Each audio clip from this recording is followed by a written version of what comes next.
तो देश के लिए आज सबसे बड़ी खुशखबरी तो ये है कि पहलगाम में जो आतंकवादी आए थे, जिन्होंने इस पूरे भारत के खिलाफ इस पहलगाम हमले को अंजाम दिया था, हमारे देश की सेना ने उन्हें, इन आतंकवादियों को उनके गुनाहों की सज़ा दे दी है। ये एनकाउंटर में मारे गए हैं। इन आतंकवादियों के खिलाफ जो ऑपरेशन चलाया गया था उसका नाम था ऑपरेशन महादेव। अब आपको बताते हैं इस ऑपरेशन महादेव की पूरी इनसाइड स्टोरी। पहलगाम हमले के बाद यानी 23 अप्रैल को भारत की सेना, सीआरपीएफ और जम्मू कश्मीर पुलिस सहित दूसरी एजेंसियों के साथ मीटिंग करके यह तय हुआ था कि हमला करने वाले आतंकवादी किसी भी सूरत में पाकिस्तान वापस भागने ना पाए, क्योंकि बड़ी चुनौती यह थी कि अगर ये आतंकवादी हमला करके वापस पाकिस्तान भाग गए तो इन्हें पकड़ना बहुत मुश्किल हो जाएगा। इसके बाद 22 मई को खुफिया एजेंसियों को दाची गांव में आतंकवादियों के होने की जानकारी मिली और इसके बाद लगातार इन आतंकवादियों की तलाश चलती रही। फिर 22 जुलाई को जो इंटेलिजेंस मिली उससे इन आतंकवादियों को ट्रैक किया गया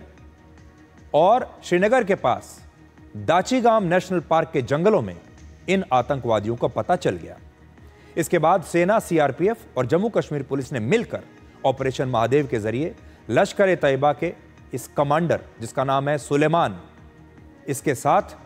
इसके जो दूसरे आतंकवादी थे, एक का नाम जिब्रान था, इन सबको उनके गुनाहों की सजा दे दी और इन आतंकवादियों के शवों की पहचान एनआईए की गिरफ्त में मौजूद उन 4 लोगों ने की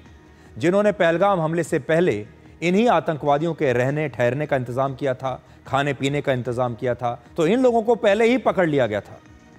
और जब ये आतंकवादी मारे गए उसके बाद इन लोगों से उनकी पहचान कराई गई कि क्या ये वही आतंकवादी हैं जिनके सारे इंतजाम आप कर रहे थे, जिनके खाने पीने का, रहने का बंदोबस्त इन लोगों ने किया था, इन गद्दारों ने किया था। और मारे गए इन तीनों आतंकवादियों के पास अमेरिका में बनी एक राइफल, 2 AK-47 राइफल मिली हैं और कल रात ही इन राइफल्स की जांच फोरेंसिक साइंस लेबोरेटरी में करवाई गई और उसके बाद यह पता चला कि इन्हीं राइफलों से पहलगाम में हमला किया गया था। पूरी जांच करके यह तय हो चुका है कि जो आतंकवादी मारे गए वही पहलगाम हमले के असली गुनाहगार हैं।